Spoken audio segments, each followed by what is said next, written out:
नमस्कार बंधुरा बंगजाते तुम्हारे आरो एक बार स्वागत जानाई फुटबलेर सब आपडेट निये आज के आमी हाजिर हयेछि। तो सब खबर तुम्हादेरके जानाबो तार आगे बोलबो आमार चैनलके अवश्यई बेशी करे लाइक शेयर और कमेंट करो। चैनेले जारा नतुन एसेछो अवश्यई सबस्क्राइब करे बेल बटनटा अन करे दाओ जाते फुटबलेर सब नोटिफिकेशन तोमरा रोजकार मतन पेते थाको। चलो देखे नेওয়া যাক आजके फुटबले तुम्हादेर जन्य कि खबर अपेक्षा करছে। प्रथमेই আসে ভারতের জাতীয় ফুটবল দলের খবরে। জাতীয় দল আগামী 6 জুন যুবভারতী ক্রীড়াঙ্গনে মুখোমুখি হতে চলেছে ফিফা বিশ্বকাপ কোয়ালিফাই ম্যাচে কুয়েতের সাথে। আর সেই ম্যাচে কিন্তু পাওয়া যাচ্ছে না নির্ভরযোগ্য ডিফেন্ডার মেহতাব সিংকে।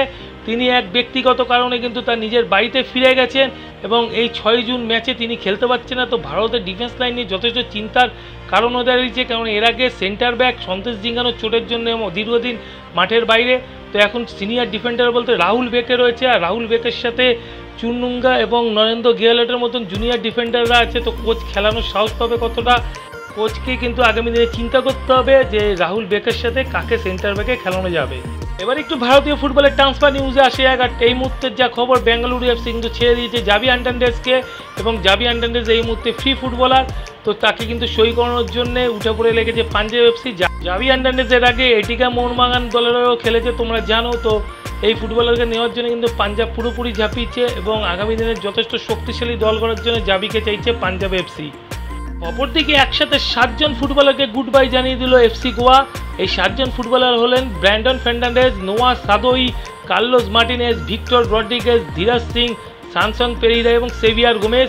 এই 7 জন ফুটবলারকে কিন্তু এফসি গোয়া গুড বাই করে দিয়েছে এবং এফসি গোয়া জানিয়েছে যে এই 7 জন ফুটবলারের বদলে একাধিক নতুন ফুটবলারকে সই করানো হবে এবং দলকে আরও বেশি শক্তিশালী করা হবে এবং আইএসএল মঞ্চে যাতে দল ভালো পারফর্ম করে তার সেই দিকটা নজর রাখা হচ্ছে এবং তার সাথে আরও ভালো বিদেশি ফুটবলার এনে আইএসএলে তারা চ্যাম্পিয়ন হওয়ার লক্ষ্য নিয়ে কিন্তু টিম করতে চাইছে।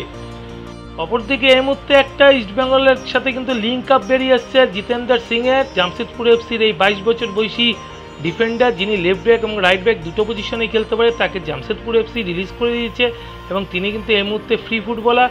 তো ইস্টবেঙ্গল নাকি এই ফুটবলারটির সাথে এক প্রাথমিক কথাবার্তা বলছে। যেহেতু ফুটবলারটি এই মুহূর্তে ফ্রি, তাই ইস্টবেঙ্গল কিন্তু তাকে নেওয়ার জন্য কিন্তু আগ্রহ প্রকাশ করেছে। তো দেখা যাক ইস্টবেঙ্গল আগামী দিনে এই ফুটবলারটিকে সই করায় কিনা। অপরদিকে উড়িষ্যা এফসি 36 বছর বয়সী সেনেগালি ডিফেন্ডার মোর্তাজা ফলকে নিয়ে কিন্তু অনেক খবর বেরিয়ে আসছে এবং মাঝখানে শোনা গেছিল তিনি আইএসএল না খেলে তিনি নিজের দেশে ফিরে যেতে পারেন। তো এরকমই একটা কিন্তু খবর মার্কেটে একটা চাউর হয়েছিল, কিন্তু এই মুহূর্তে যা খবর তাকে কিন্তু নেওয়ার জন্য পুরো দমে ঝাঁপিয়েছে মোহামেডান স্পোর্টিং এবং মোর্তাজা ফলের সাথে কিন্তু এই মুহূর্তে কথাবার্তা অনেকটাই এগিয়ে গেছে।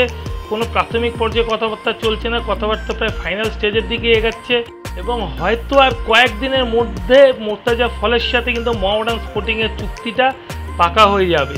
আপাতত এইটুকুই, আবার নতুন খবর নিয়ে তোমাদের কাছে হাজির হব। আর যাওয়ার আগে বলবো যারা আগের ভিডিও মিস করে গেছো তোমাদের জন্য ডেসক্রিপশন বক্সে লিঙ্ক দেওয়া থাকবে, তোমরা সেই লিঙ্ক ক্লিক করে কিন্তু আগের ভিডিও দেখে নিতে পারো।